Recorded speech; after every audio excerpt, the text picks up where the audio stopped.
This time, Promotion and Relegation Special, Season 3. No, nay, never. No, nay, never, no more. 'Cause I'll stay a wild rover forever and more. Hello and welcome to By Far the Greatest Team, a podcast in which football fans attempt the impossible to rank once and for all who is the greatest team of all time. My name's Graham Dunn, making the case for Oxford United where it belongs, and joining us fresh. Well, it looks as though he's been fresh, close up and personal with his data, the heat from his data machine. It's king of the stats, Jamie Rooney. Yeah, there's a bit of a red glow going on. I think I've spent a bit too much time in the Turkish sun today, but I'm wide awake and ready for this. Amazing. We're down to the relegation and promotion party for the third time. Do you know we've done 37 teams in this particular season? Now we've kind of settled on the one team episode format that seems to work best, and we get a bit more detailed. And I can give you some high level stats. We have, of all of the 5 categories, plus the 6th category, when we can't find anything for them, we have a team in every single one through this season. So 4 teams in all-time great. We've got 6 in true greats. Then the middle bracket. I mean, God, we just stack everything in there. 10 teams in there, 27%. It's the biggest by far. 8 in Edge, 6 in Blinkered, and then Bless, 3 teams in not great. But bizarrely, Graham, there's one team we've done twice in this season. It doesn't seem to make sense. We seem to have lost our way a little bit. Which team would this be? Well, I think they're pretty close to your heart. We ranked them correctly the first time around with the brilliant South Coast Jamie. And then we seem to have an episode a few weeks later where you got one of your Oxford United buddies on board. And it was a brilliant podcast. I loved it. Very entertaining. And suddenly they jumped up a couple of brackets. I mean, maybe there's something we can write tonight. Maybe they can find middle ground tonight. Who knows, Graham? Yeah, or continue their surge up the table.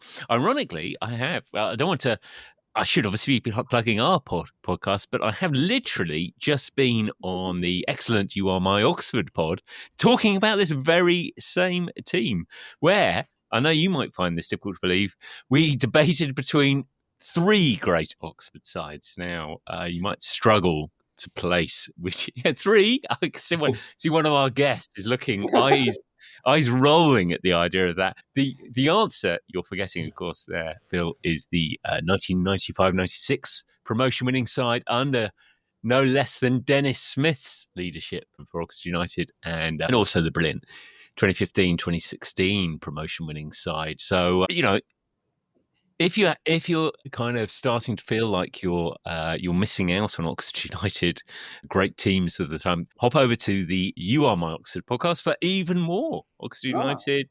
And I think I get a fairer hearing on that one than I do on this one. That's fantastic. You're like a little bee in summertime. You're pollinating. It's brilliant. Well done. Yeah. Although just pollinating the same Oxford United side over and over again. Well, your sweet spots. Yeah, so looking forward to this one. And this is kind of like I always liken this as kind of a bottle episode of it. It's like that episode in Friends where they've run out of budget and they just clip together various bits from previous episodes to link it all together. And this is our version of that. I like to think that what we're actually doing is giving you, the listener, the chance to relive some pods that you might have missed. And as ever, we try and bring a couple of independent voices. I mean, I'm not sure Phil Craig is going to be entirely independent on some of this. Great to have you on board, Phil. Thanks very much. Hello, Jamie. Hello, Graham. 2 pods done. Very nice to see you again. There's a very nice mention of Dennis Smith, of course, who more famously with Sunderland supporters, managed to get Sunderland promoted in from the 3rd division in just 1 year rather than 4, and also managed to kind of get them into the top division as well, which is just an interesting segue for a Sunderland supporter to say welcome to the Premier League for another great football team, Reggie Lebris's Sunderland team 2024-2025. Obviously a true great. Yeah. unbelievably, since you were last on the pod, Phil, Sunderland have made it to the Premier League. Are you looking forward to your elevated status? Yeah, I think looking forward to a comfortable mid-table position, probably 40 points by January, February, and then we'll just relax for the rest of the season. Unbelievably, against all odds, that was the fate of our other guest tonight, Declan Clark's team, because Everton, for the first time in years, seemed to just sort of coast by under David Moyes' revolution. It is. Good evening, folks. Nice to be back again. Yeah, so the days of dodgeball came to an abrupt end, and I'll be honest, I was always of the opinion, no, you don't go back. But what a miracle David Moyes has worked with the same squad of players, just basically got them playing. And here we are. I mean, safe from relegation at a canter.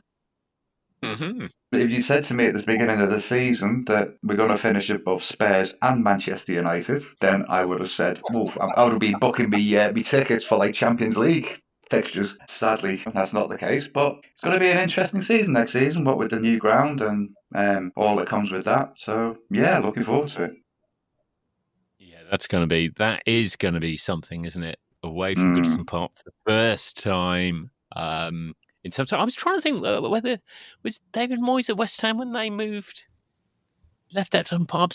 Maybe he's like a specialist at moving teams out of their ground.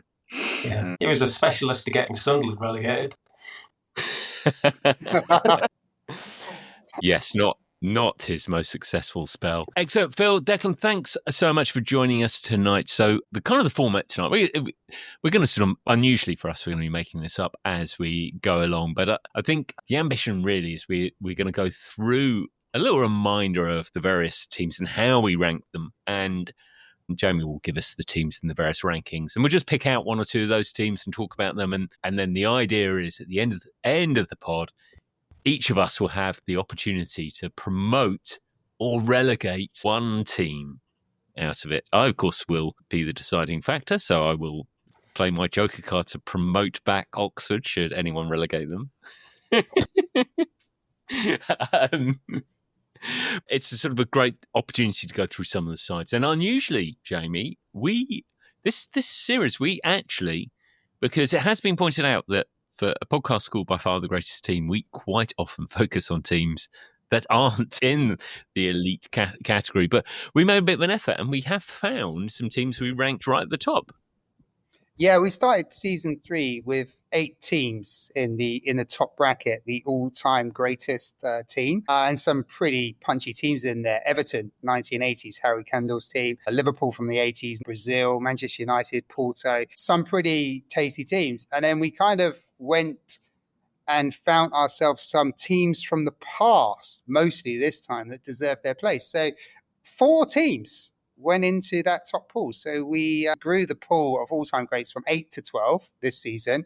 And in that, we've got the 1950s Real Madrid team, Puskas and co. We've got Pele's Santos, which are an absolute astonishing football team, all-conquering team that just generally seem to win everything they entered. Phil will remember the last 2 teams we've got in that. Torino, Il Gran Torino, and there were also Uruguay that kicked us off. We started the season with Uruguay 1930, and there they were in all-time greats. And I think, Phil, you were involved in both of those 2.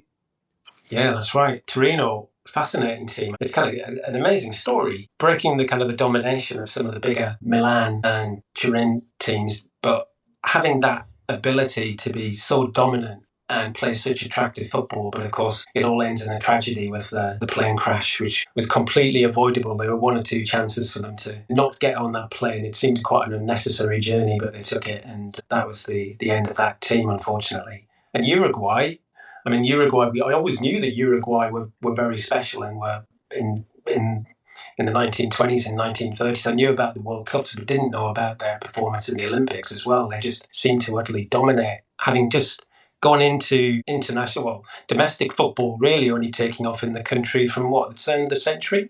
It's quite a remarkable lift for the football in Uruguay. I think Uruguay, one of the things that really helped with Uruguay was the success to population ratio, isn't it? I think we've Incredible. kind of used that on Iceland before, but it's crazy, isn't it? I mean, Uruguay is, relatively speaking, tiny. Yeah, less than 3 million people, and there they were dominating the world. 2 Olympic Games, which was the World Championships in the 1920s, where they had to travel to Europe on both occasions, and then 2 World Cups, 30 and 50. Yeah, it's a miracle. I think I said this on the episode. Uruguay is a miracle of a football team, because a country with that population shouldn't really be dominating, especially on a continent where you've got Brazil and Argentina. At this particular moment, Brazil weren't really a force to be reckoned with in the 1920s and 30s, but Argentina were. Yeah, Uruguay, an absolute miracle of a team, and certainly not on my list for relegation. Jamie, given that you were supporting and punching the air with delight as Luis Suarez is punching the ball over the bar in that criminal game, I'm not surprised to see that you weren't prepared to consider Uruguay's demotion. Yes, you're referring to the time in 2010 when I was in the stadium, the Soccer City Stadium. Ghana was a fantastic story, but give me Diego Forlan any day of the week. Yeah, that Uruguay team just had a bit more bite about them. I wouldn't argue with Uruguay, Torino. Real Madrid, I mean, that's classic old school, isn't it? I mean, you grow up on Di Stefano, and how many European Cups did they win? First 5. I mean, that's quite an impressive... When you get this shows you medals kind of conversation, it does feel like 5 European Cups. It's pretty good. Obviously, they wouldn't have won the first one if the FA would have allowed Chelsea to compete, I'm sure. Yeah, it's good knowledge, Dick. That is true. And Didn't let Man United take part either the next year, did they? But United turned around and said, "Screw you, we're taking part."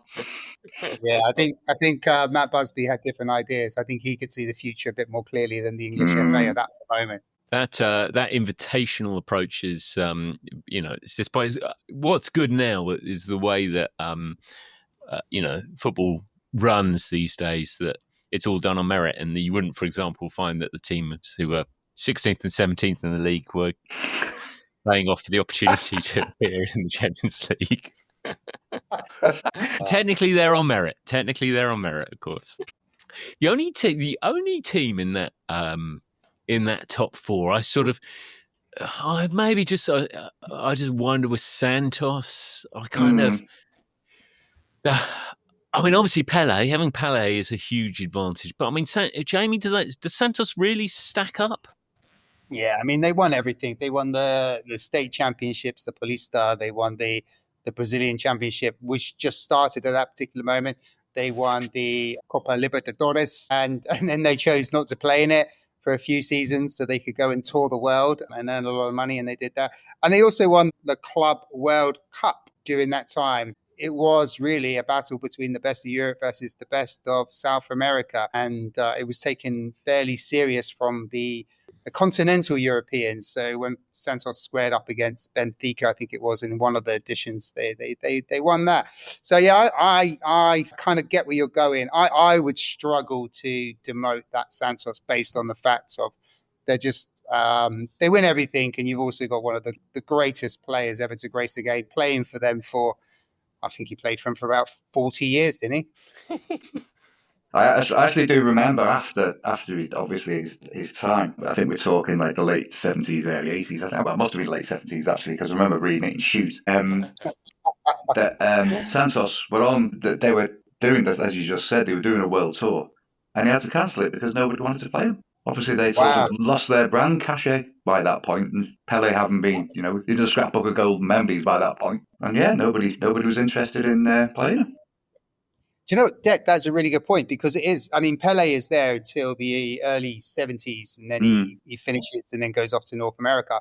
And yeah, Santos never really had any legacy. They did win another Copa Libertadores in the 2010s, but they just kind of fell into obscurity, and they're not seen in Brazil as a massive club. There are bigger clubs in Brazil. So you're absolutely right. Once Pele had gone, the appeal and the greatness of Santos fell off the edge of the cliff.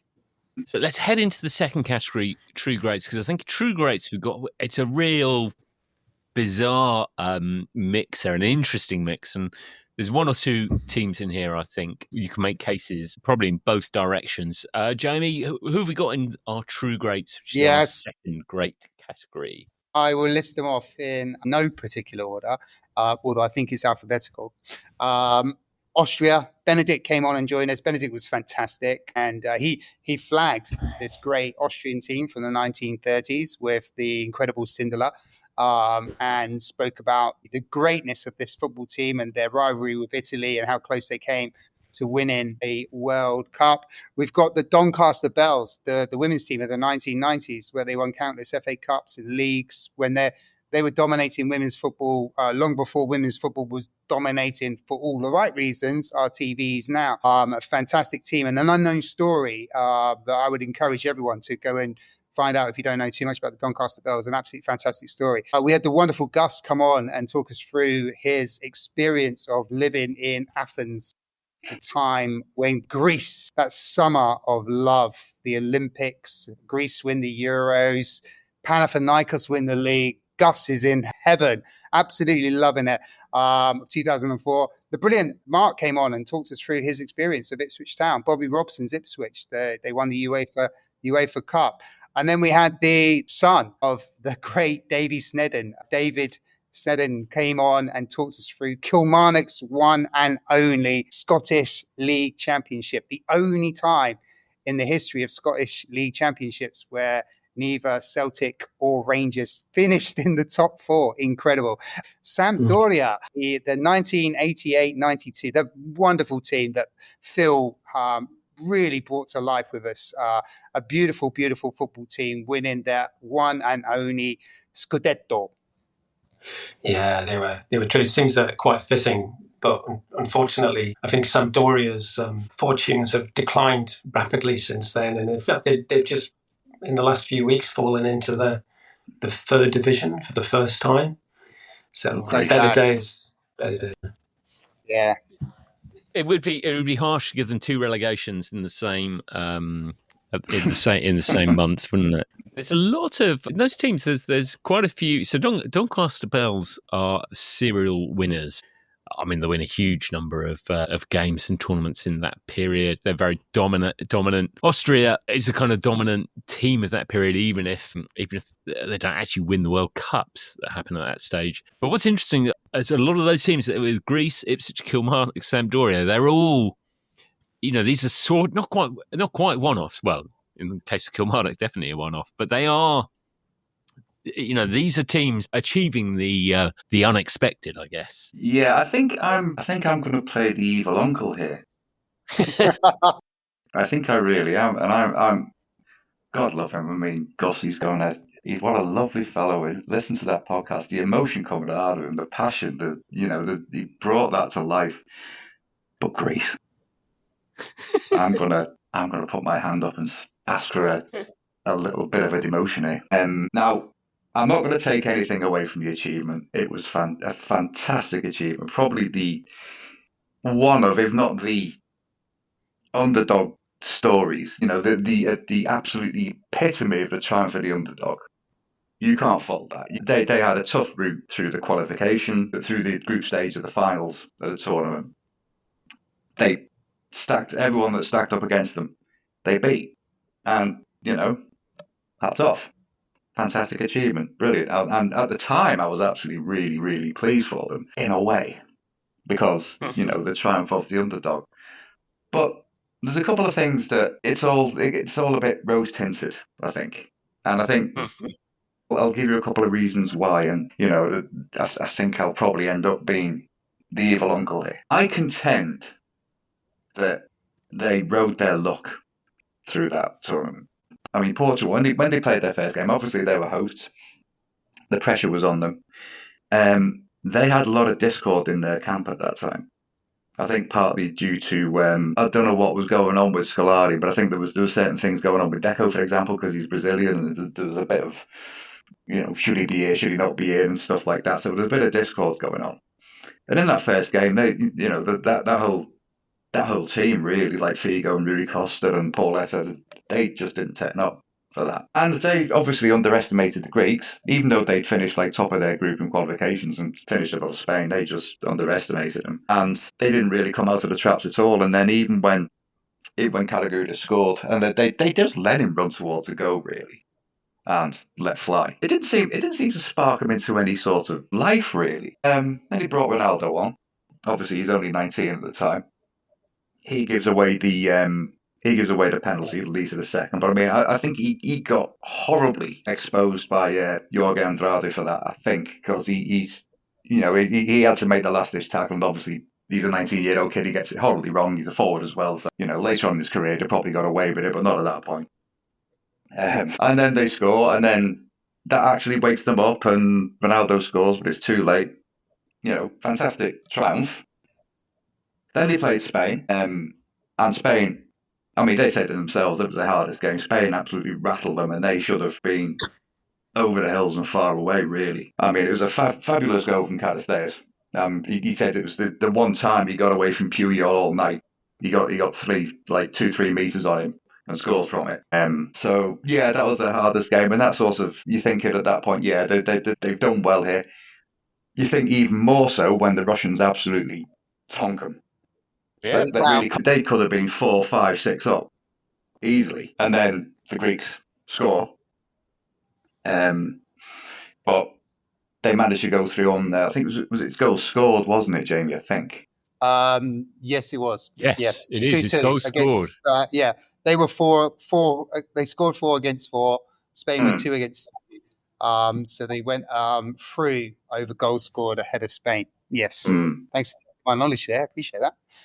Then they get to the quarters. They're playing France, and again, I don't know what's going on here, but again, the French just completely underrate them. Watch it. I mean, firstly, I don't know what Henry's doing on the wing. Tata Reid is just like completely dominates it. It was only when Castells scored that they actually started playing.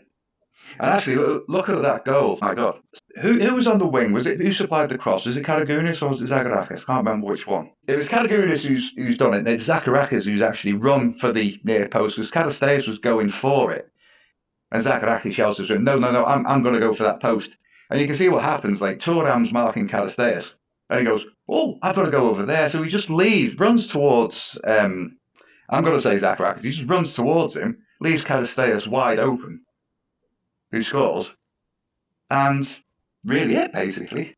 And again, they've rode the luck. Then against the Czechs, and this is also where they get a bit lucky. They were a bit lucky with some refereeing decisions, I think, in this tournament. This is one of them. Collar got pulled down in the box in this, which should have been a clear penalty, but wasn't. And then the other thing they get a bit lucky with is injuries to key players. Not just in this game, but in one that didn't actually involve them, which I'll come to in a moment. And this is where I'm going to get contentious in a minute. So Nedved gets injured in this game, and the Czechs were dominating at this point. And they continue to dominate the game, but the only in sense of having possession, they didn't really. When Nedved went off, that was it. They didn't really carve anything out then. So while they were dominating the game, they weren't creating much in the way of chances. So that was a massive loss to the Czechs. And even then, Collar misses a good chance, and then he has another chance where Milan Baros heads it away. He just is his own player. So again, this is where they've sort of ridden the luck a bit. This is where I'm gonna start getting a little bit contentious now. But I'll cover the final first. Again, they're cagey. They're really defensive. They score. I think you actually said in the pod, like 3 goals from the right wing headed in. You'd think the Portuguese would have learned from that, but obviously nobody didn't. So yeah, and they win. Hats off to them. Happy days. But I contend they rode the luck with some refereeing decisions. I think Russia even scored in one more, or not letting them score. That would have been the end of them. And where I'm a bit contentious is actually going back to the quarter-final with Portugal against England, because England had a bit of an unknown. Well, he wasn't unknown to us, but he was unknown to the rest of the world. A little 18-year-old chap called Wayne Rooney, who'd come into the side, and he was absolutely playing without fear. He was at his utter peak then, his complete pinnacle for me. And they just gone through Switzerland and Croatia like a dose of salts, and he was absolutely imperious in both of those games. And that man, Jorge Andrade, again, stands on his foot, breaks his metatarsal, off he goes, 27 minutes in. It's been a bit of an up and down game at that point, but I seriously believe that had he stayed on, England win that game. I think he would have taken that game by the scruff of the neck. England would have won it. I think that they've gone past the Dutch. I think that have played the Greeks in the final, and I think they would have had too much of the Greeks overall.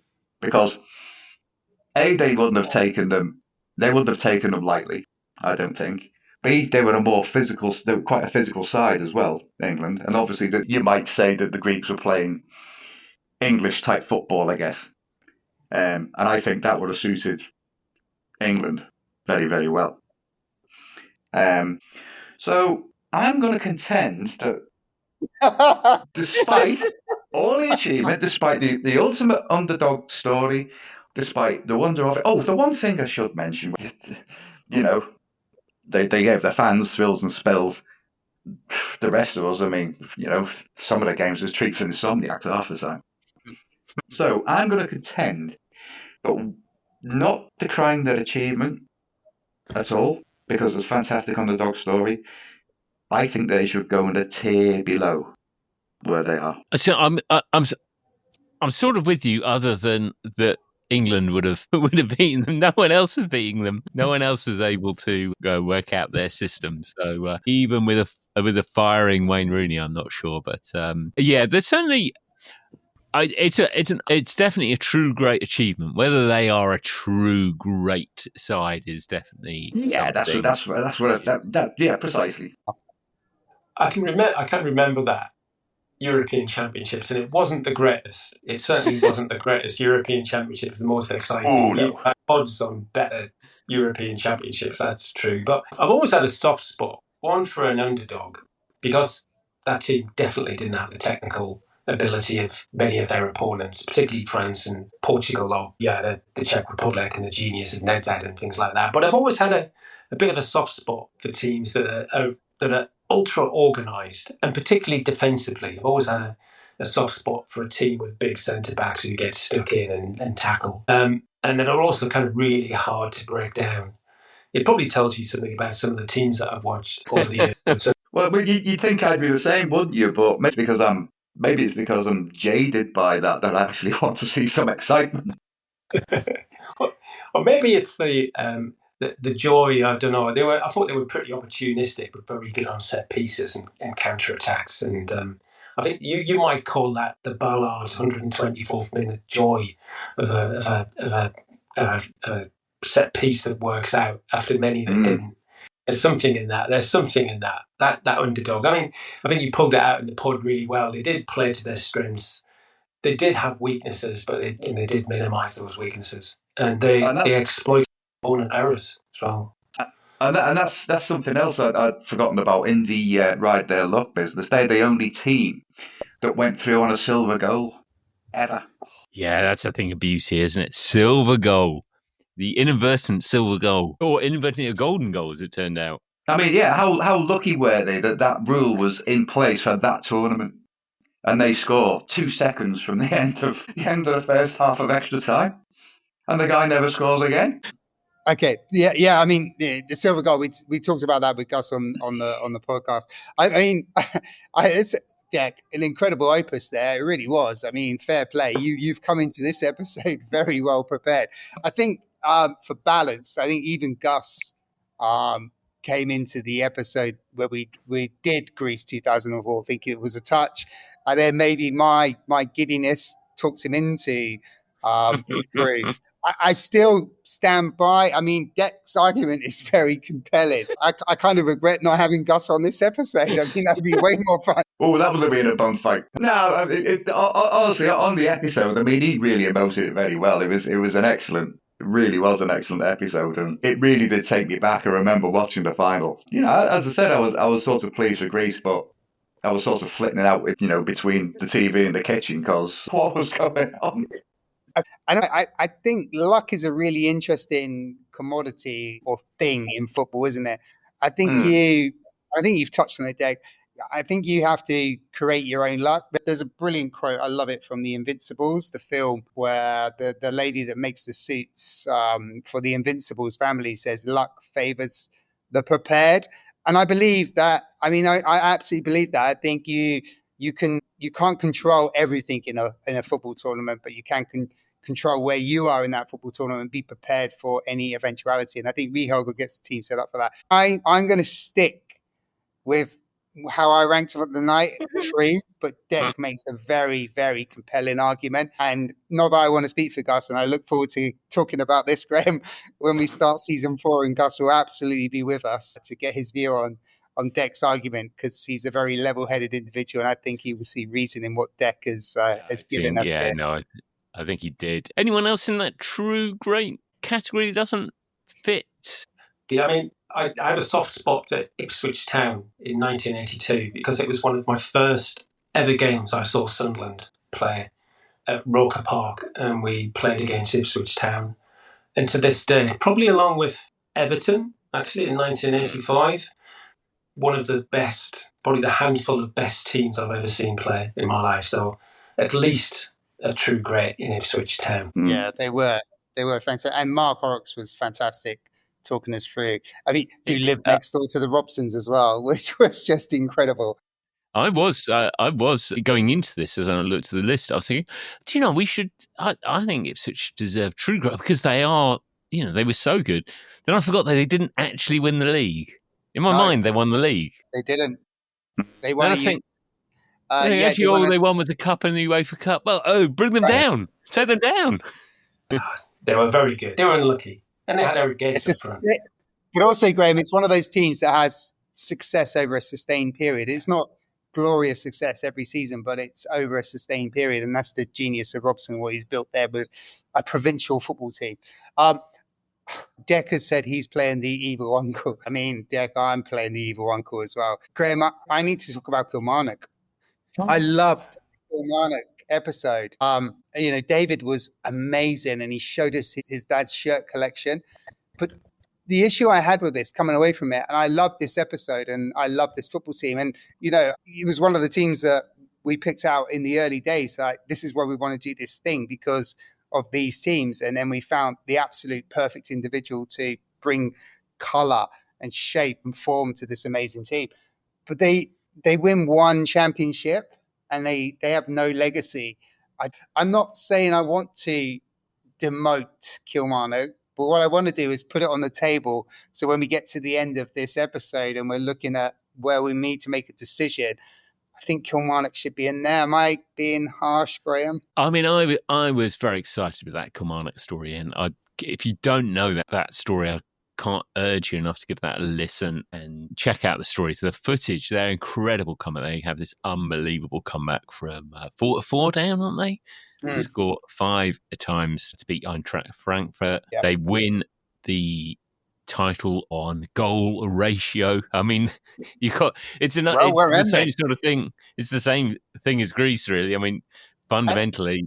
And they do it as well. It's such a romantic story because they do it against their rivals in their ground on the very last game of the season, and they score the goals they need to get that ratio. It is actually, you know, Roy of the Rovers stuff. It's a beautiful, beautiful story. Where I do see a slight issue is when we start looking at the touch category, or category below, because we have Dundee United in the touch of greatness category. I'm glad you said it. So it kind of feels that either Kilmarnock need to be down with Dundee United or Dundee United need to be up with Kilmarnock. But Jamie, give us the rundown. Who's in our mid category, touch of great? Yeah, so this may take a while. I try to be as quick as possible because we've got 10 teams in this one that we've covered. The touch, the third tier. World Cup winners, Argentina, 1978. I think there's some debate there. Shane talked about the controversy that tournament had, but not absolutely connected to the team. Jack Walker's Blackburn Rovers, a beautiful football team, 94-95 that won the Premier League. We had the amazing Lyndon, the Chelsea fan who came on and talked us through Gianluca Vialli's Chelsea 98-2000, Dundee United, Jim McLean, you've already referenced. England last week, the brilliant Steve Double. How? I mean, I can't believe you put them down there. I know, it's incredible. I mean, That's very all-time greats, easily. And then we got a team from our Christmas special, Hearts, that you covered. Newcastle United, 92, 97, Kevin Keegan's amazing team, and we definitely loved it. We really did love it. Oxford United, 82 to 88. Make their first appearance in our charts. Watch out, pot pickers. They may be back later.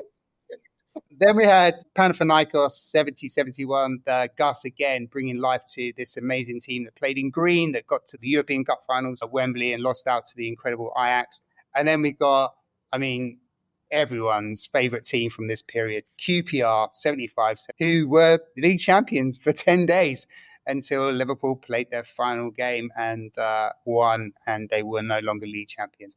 It's a brilliant, brilliant list. Where do we start with that, Graham? There's a couple of teams that, there's one team there's two teams in there that we know certain people in the room want to do something with. Looking back at it now, I love the Hearts. It was the mad story of Romanov, and who they somehow managed to achieve some level of success, although they only came second as well. So looking at that one, touch of greatness seems a bit high for that one.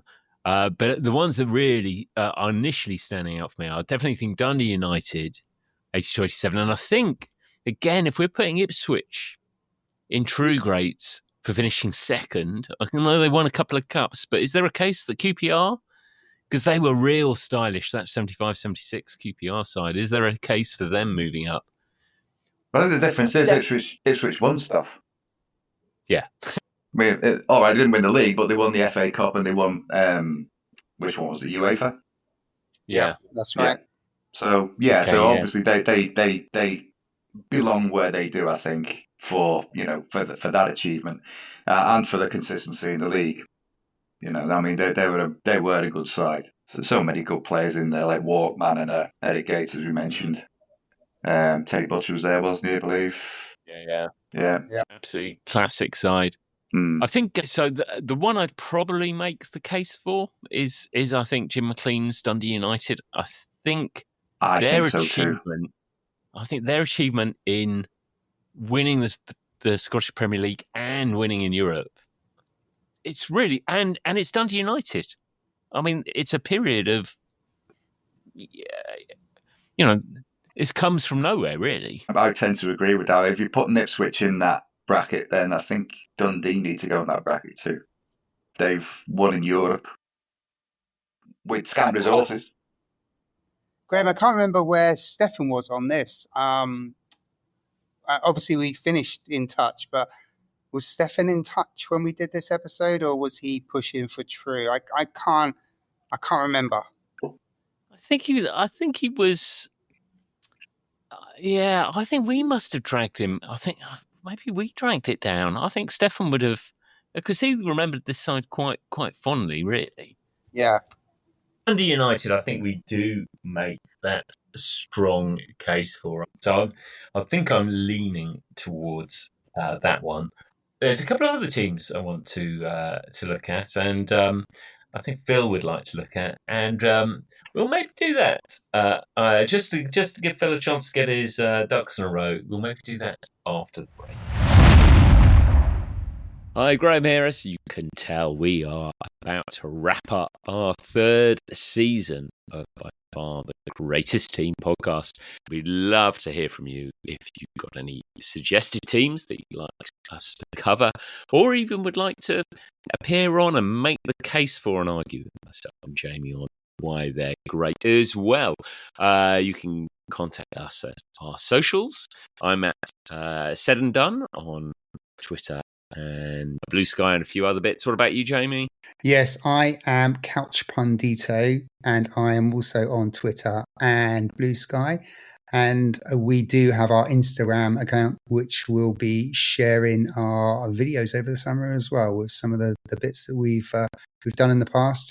Absolutely. And you can look out for some quite exciting things next season from the back catalogue as we're trying to bring our 100+ teams to life. Something to watch that space when we return in August for season 4 of By Far the Greatest Team.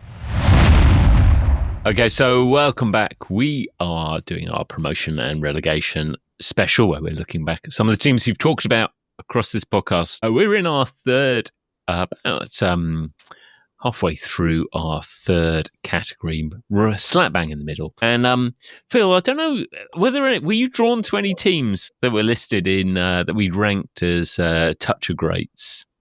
Well, I did enjoy the Newcastle United podcast. Ironically, I had a long journey to Newcastle about 2 weeks after they won the League Cup.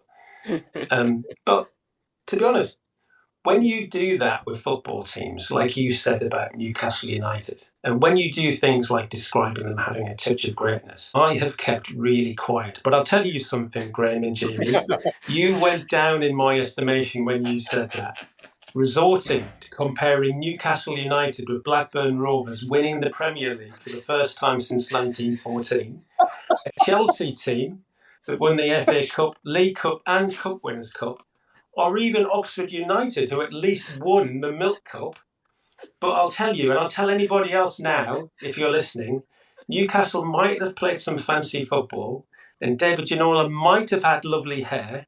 They might have fought for the Premier League, but they collapsed from January 1996 and threw away a 12-point lead.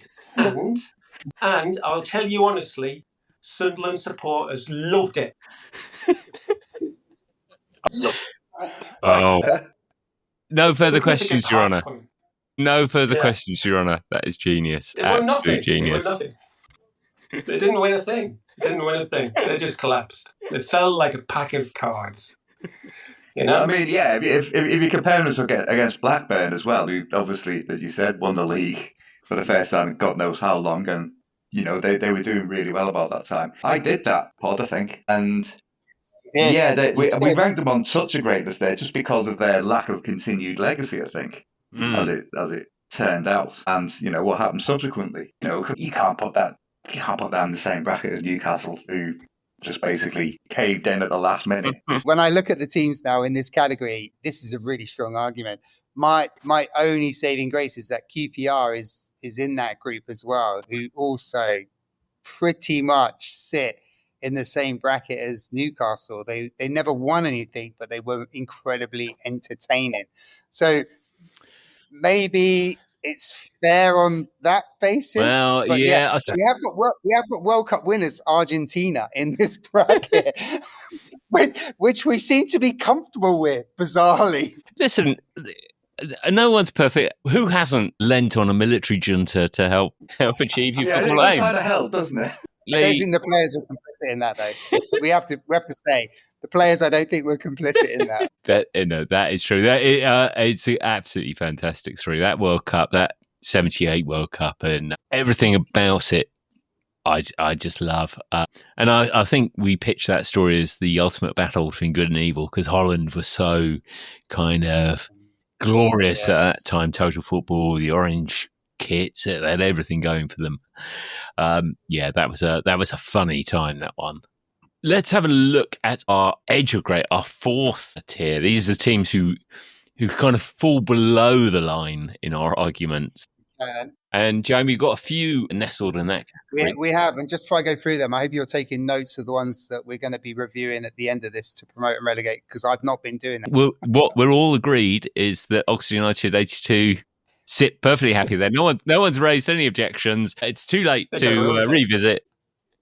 Well, I mean, Phil's helped you out with the Newcastle United story. It makes it really difficult to argue with Oxford United and a touch of greatness because they actually did win something. They did win something. There was a bit of a remarkable lack of reference to your chairman at the time in that particular pod. How many players were bought through the pension fund? I don't know. Yeah, I think Oxford United should be on the table just for clarity because we're going to cover them again anyway. But anyway, the teams in the fourth tier edge of greatness are Cameroon, 1990, wonderful football team that got to the World Cup quarterfinals. Curbishley, Charlton Athletic. Look, didn't really do anything other than stay in the Premier League quite comfortably on a regular basis, season after season, and had some incredibly great players, including some of the best fullbacks that have ever played in the English Football League, I think. We covered Dukla Prague through the 60s that just won countless championships, but never really cut the mustard in Europe. Hence the edge. We invented a football team, the Euro 24 Barbarians, where we create a squad of players that hadn't qualified for the Euro 2024 finals, like Erling Haaland and other Norwegian players that were very prominent in that team. And then we decided how far they would go and we would try to rank them. So we made up a team, not for the first time on this thing. We looked at Terry Venables' Barcelona that won the La Liga, just won La Liga and fell short in the European Cup final on penalty kicks against Steaua Bucharest. We covered the brilliant Millwall team with Sheringham and Cascarino up front. Then we got one of Deck's other teams that he's covered along with Blackburn, Tranmere, in our Christmas special. That was super entertaining in terms of that Tranmere team, punching way above their weight. We ranked them in an edge of greatness, and I think that still feels right to me. And then finally, we've got the wonderful David Coates, who came on from the Yeovil Town podcast, and he did the incredible Yeovil Town team that went all the way to the championship in the early 2010s. All on the edge of greatness, every single one of those teams, including Barcelona, a big name in a small category. I quite like the Barcelona. We've only decided to do one Barcelona team, and we put them in edge of greatness. But I mean, that was quite an achievement, that Terry Venables side. Why did he end up in the touch of greatness category? I think it was edge. So they didn't go. Yeah, so I think we decided because they only won one La Liga, and they fell short of winning the European Cup. They lost the penalties in the final against Steaua Bucharest. And then shortly after El Tel had left, Johan Cruyff came in, and Johan Cruyff changed the whole dynamic of Barcelona. He did go on and win a European Cup in 1992 against Sampdoria. So I think we decided that the team were on the edge, and we had the brilliant South Coast Jamie on to help us with that one. I think they were on the edge because it was one championship and they fell short of beating Steaua Bucharest. That should have been ours that year, that European Cup. I'm not better. Much like Oxford were robbed of their UEFA Cup triumph in 86-87. Actually, we were talking about, Phil said how many players that were paid for by the Mirrors Pension Fund. I mean, if that Mirrors Pension Fund was used to buy Kevin Brock, then it was worth every penny, as far as I'm concerned. Still more famous for keeping Howard Kendall in a job. Outrageous. The whole history of that game could have been different. Yes, that Barcelona side, I think it was heading to touch of greatness until we started talking about the penalty shootout. And Phil, I think we did that one from the other end, didn't we? Did the Steaua Bucharest? Did you do that one with us?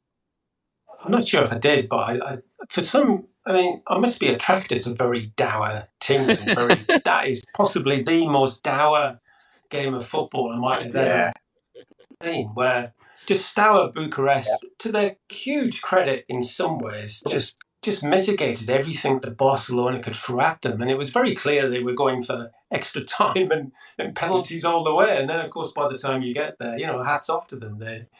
They did it. They did it particularly kind of well. But I couldn't disagree. I don't think, given the dominance of Barcelona with Real and the amount of championships they've won, and more recently. Yeah, that game, honestly, I don't know, it's just because of the context as well, where I said that should have been ours, but honestly, I would rather gouge my eyes out with spoons and watch that game again. That was awful. I actually did watch it again in preparation for the podcast, and oh no, I'm very close to gouging my eyes out there. But Even the penalties. the penalties bring it to a new level, though, don't they? A penalty shootout when no one can score. Yeah, it is. It's just like the football equivalent of antimatter, isn't it? It's God. I think I take it back, Greece. You were fantastic. This Barcelona is the only one really feels a bit out of play. Cameroon, I'd love to put Cameroon up for entertainment value, but they only get to the quarterfinal. I suppose actually no, there is, because it ties in, because we did two teams to the 1990 World Cup. We put England in touch of greatness. Now that England, I think we sort of came to the conclusion that side was iconic rather than great, but I don't know, looking back on it, does that feel a bit harsh on England 1990? Gaza, Lineker? I mean, it's a great team. I think I made the case to put them in true greats, and I think I did it on the broader context.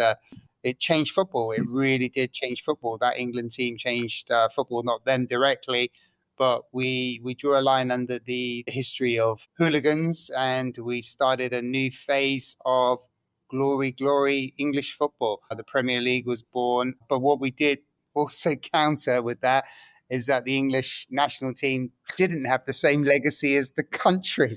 While the country in football boomed, the national team actually dived, and we failed to qualify for the 1994 World Cup. I think that there was certain things in society that made that what it was. As much as entertaining as that team was, and as good as that team was, I think there were certain things going on in society at that time as well that probably helped in lifting the mood, literally and metaphorically. Given the rise of rave culture, etc., etc., etc. So you want to put it into that social context. I think that probably had as much to do with it as, you know, the feel-good factor, which just the team added to rather than fostered.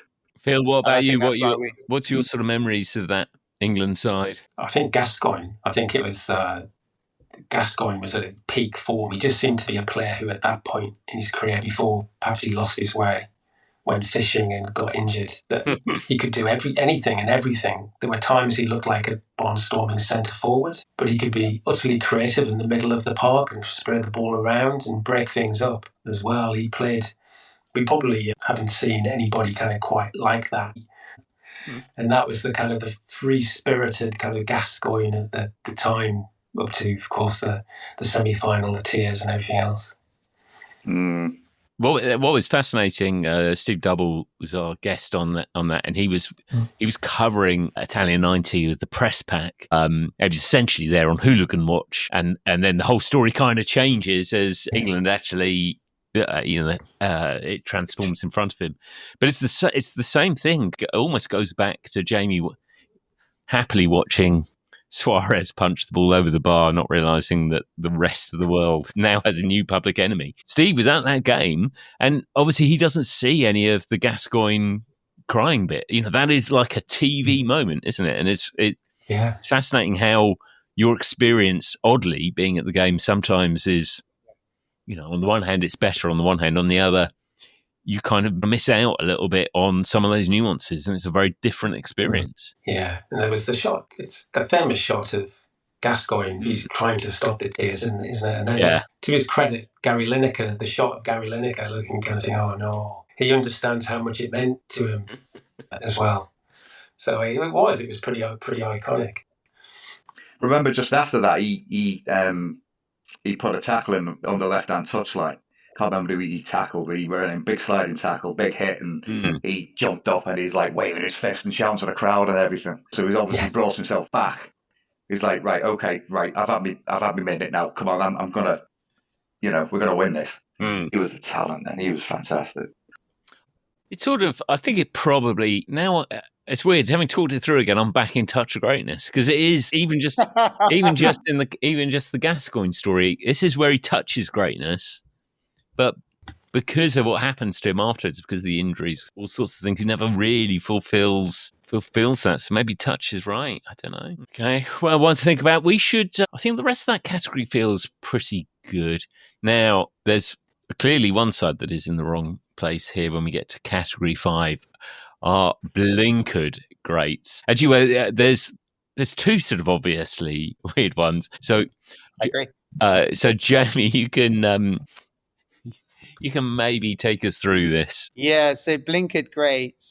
We've got 3 teams that featured in our Christmas special, and we covered 6 teams, which Phil and Deck were both on. Phil brought to life the beautiful Arsenal 1939 team. I think, Phil, you spoke more about the Arsenal Stadium mystery and the brilliance of their coach than the actual team itself, which was fantastic. Come back to that. Great Britain gold winners, Olympic gold winners in 08 and 12. Oxford United, haven't we done this before? Oxford United. We take them as Oxford United 86. I think they're just kind of siloed into this this small period where I think they won a minor trophy for the second time. They're in Blinkered. It feels right to me. San Marino, I mean, the greatest miscarriage of justice. I felt my argument was compelling to have them really stacked high up in the true greats after winning 1 game after 230 losses. But I failed on that one. Laurie McMinney, his Southampton team, 81-82, with the incredible Kevin Keegan. And they're an incredible kit. Ranks Heroes, what a kit that was. And then, Graham, you're wearing the T-shirt, St. Pauli. We didn't even have a period for this team. We've just put some point in the 80s because of their importance, their cultural importance in football. We have them stacked in there, but we have no defined team in terms of what we ranked. We just kind of threw a dart and that will stick. But there you go, 6 teams in that category. Phil, Arsenal Stadium Mystery. I mean, that was fantastic, wasn't it? It's a great film. I think, and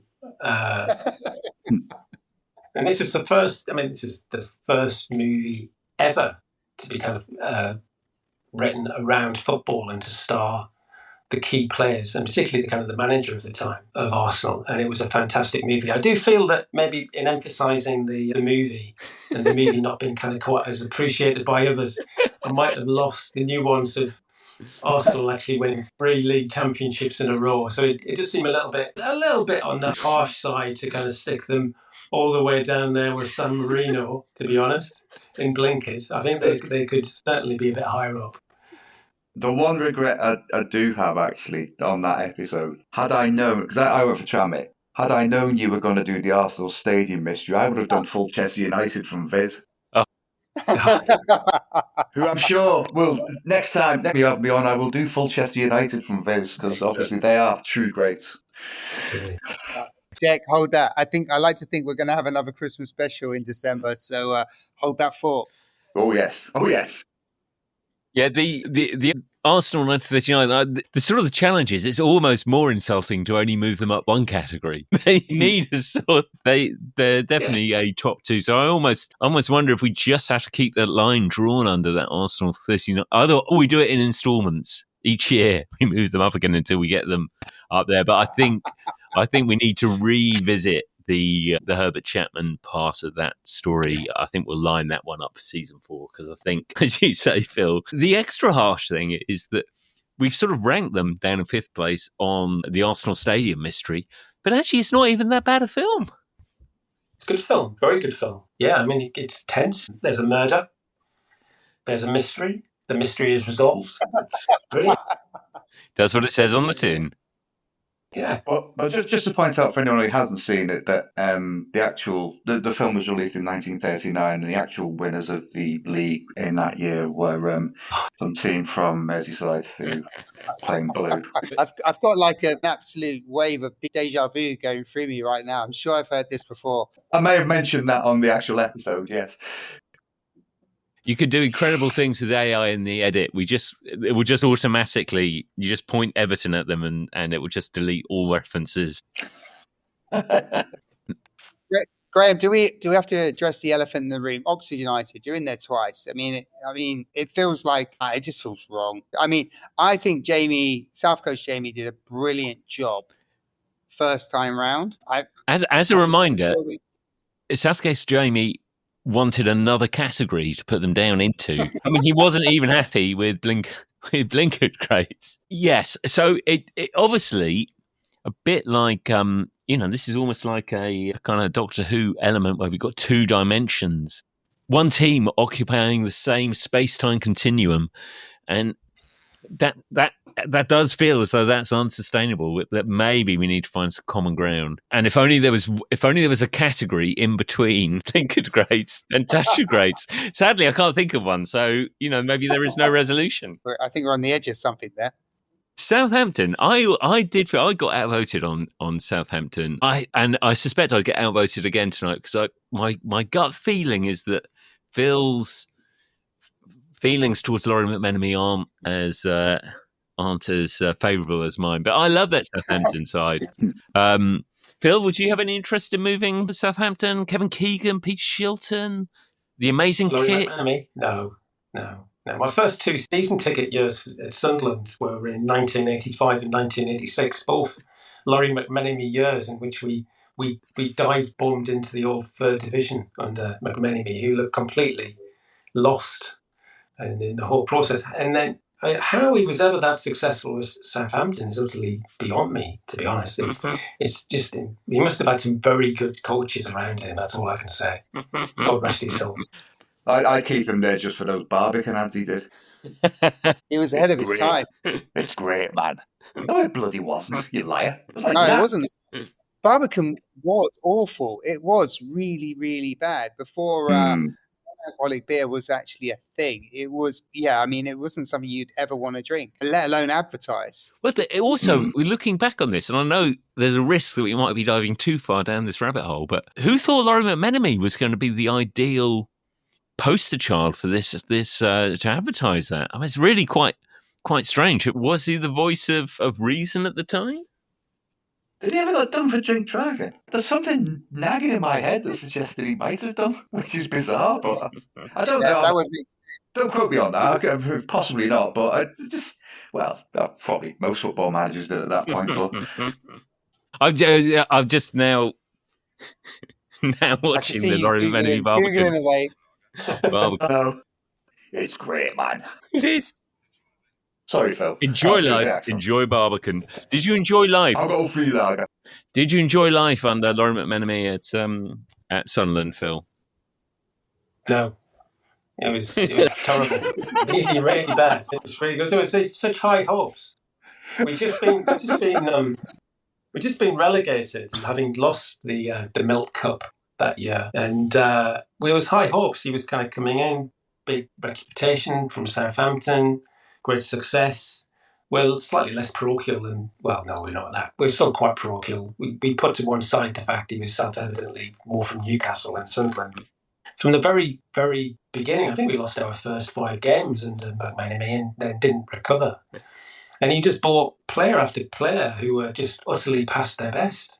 He would always invest in older players, and they were, there wasn't anybody who was a Casemiro within that team, but there was certainly a number of players who were perhaps a little bit old and maybe not so interested and just took the money. Can you give us some examples, Phil? Just to refresh your memory, can you give us some examples? David Swindlehurst up front was about as mobile as a rock by that stage. And there were other players that, Alan Kennedy in his time had been a fantastic player, time by that point. There were other players who did go on and be a success. Eric Gates probably being the most obvious of those players. It wasn't a good time for Sunderland. That was the first time we were relegated to what was then the third division before St. Dennis Smith stepped in and saved us. You raise a good point though there, Phil, that Sunderland got to the Milk Cup final and didn't win and got relegated in the same season. Actually winning the Milk Cup final and staying in the top division is a very underrated achievement, which maybe some people on this pod should think properly about. Definitely, if it means that Newcastle go down a category, and if Oxford are going to stay where they are, absolutely fine with that. No worries at all. So we have 3 teams that we put in our random category. Another is one of our teams that might have been, I guess, and unusually, another Oxford reference. So, Jamie, who have we got in the not necessarily great, but without them we wouldn't be where we are today? Yeah, so the bracket we've got for teams where we can't find a home for them in our 5 levels of greatness. We've got 3 wonderful Dallas Tornado, the most incredible football tour that's ever existed. Pre-season gone crazy. Let's just go on a 9-month pre-season football tour to 30 countries before we kick off the season. I mean, that's what you want Premier League teams doing. We've got Hallam FC, one of the very first teams that ever existed. And then we've also got our last team in the bracket, another team that didn't exist, Thames Valley Royals. But I like to think the world would be a much better place if Thames Valley Royals actually did form in 1983 and go on to win the Milk Cup in 86. Yes. Well, I'm not sure about that. It does feel a bit Oxford loaded now, Graham. When we kind of get into... We're reviewing all the teams. We've got Oxford United twice, and we've got Thames Valley Royals, which was pretty much Oxford United again. I mean, I feel you've been manipulating this whole season. I've had 3 goes, and I'm still not made it into the top 2 with any of them. I'll just cut in again and just say there's no if you have Thames Valley Royals, there's no Oxford United in 1985. There's no Kevin Brock back pass. There's no Howard Kenny. Yeah. No. This is classic sliding doors moments, isn't it? I mean, this is fantastic. Yeah, there's serendipity. No, they need to. God bless Robert Maxwell. So Dallas Tornado, they are the bouncing check. Yes. Dallas Tornado are worth a quick reminder. Phil, you were on that pod. I mean, they were sort of like the equivalent of Santos, but without Pele.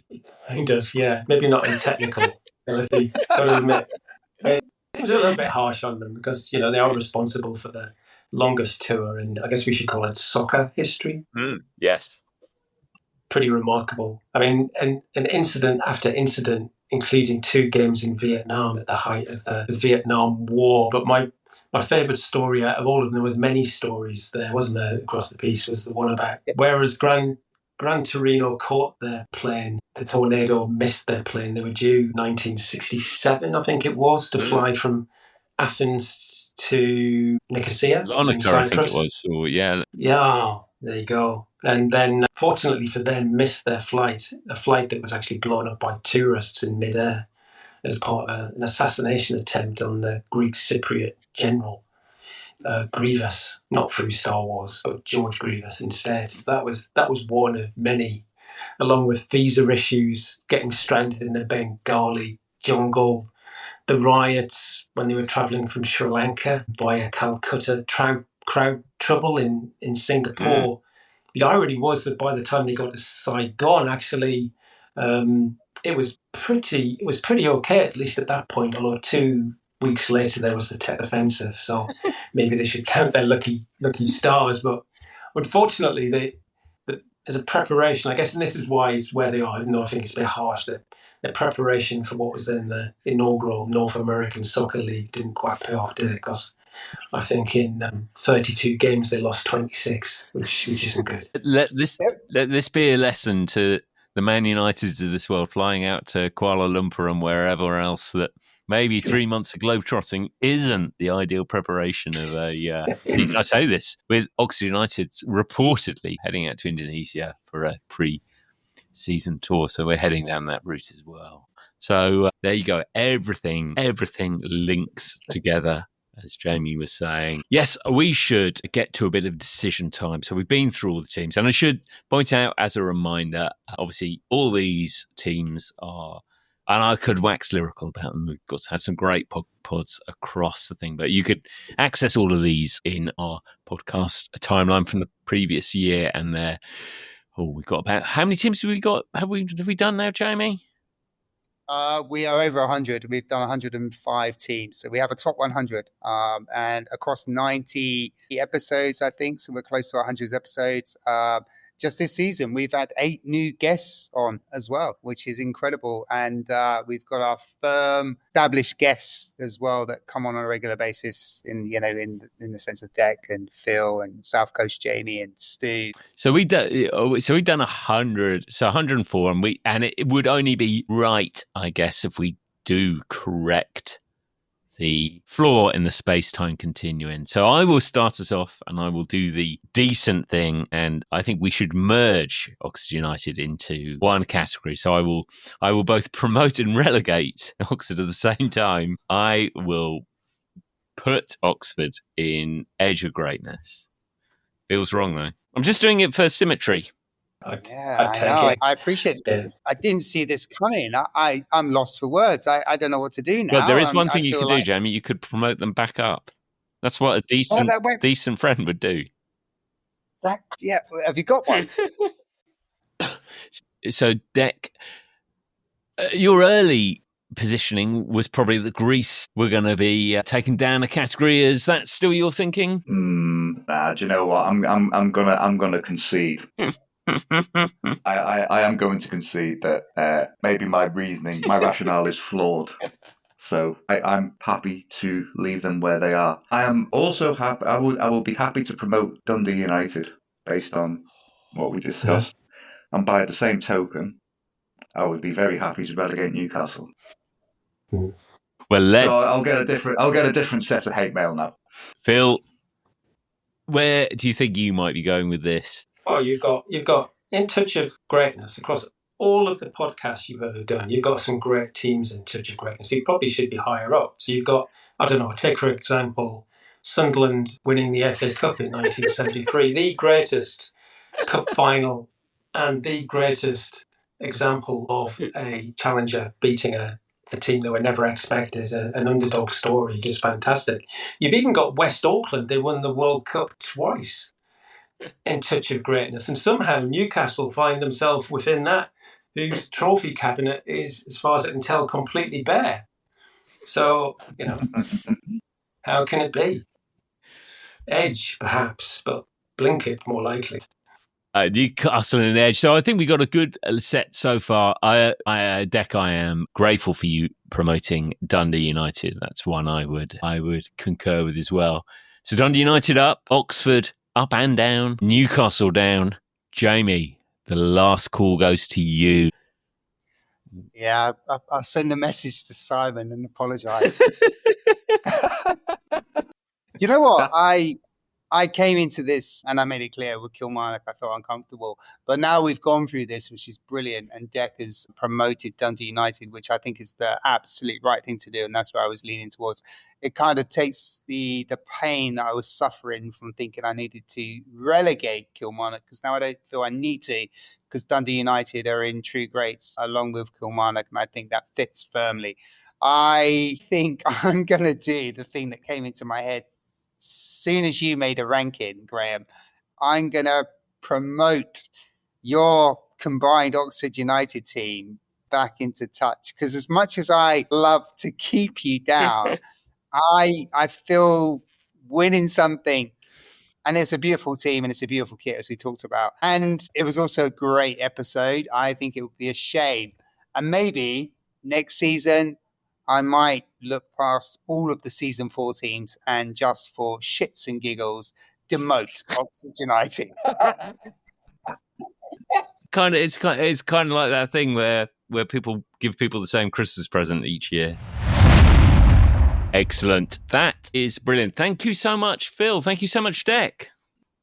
Thank you. Thank you for having me. Thank you. Great fun. We will look forward to having you back. See, for season 4, which we have a few weeks off, and we're not. We're not quite sure when we'll come back, but we'll be back definitely in time for the start of the new season, and we've got loads of teams to look forward to. Jamie, anything from you? Well, I mean, firstly, thank you to Phil and Dec for helping us finish off our third season by this little relegation promotion party that we have. And I really look forward to both of you coming on. But yeah, Graham, I think coming into season 4, I think it's going to be quite good. I mean, we've got some new guests coming on, which will be good fun. We're hoping to bring to life some of our back catalogue, as you've mentioned in one of our ads, where we hopefully will launch our new website with loads of goodies and lots of interaction, hopefully, as well, that people get involved with. And then finally, we might have some YouTube videos where people can actually watch these things and see how red my face really is after a day in the sun. Yeah, absolutely. And as we've mentioned, if there are any teams that you think we should be doing, then do please reach out to us. Social media is probably the best way to get us. Couch Pundito and Said and Done. That's on Blue Sky, bit of Twitter and Instagram bit as well. So on various channels on there. We definitely have in mind, I think we're going to go for Arsene Wenger's first Arsenal season. We haven't done an Arsenal side. We've got that one lined up. Jamie, I do quite like your Ron Atkinson's Man United. I think that's quite an interesting one. And we definitely also have a Derby Heaven and Hell episode or two in mind. So I'm looking forward to that one. But that's all for the new season. So from us, it's until then. It's goodbye.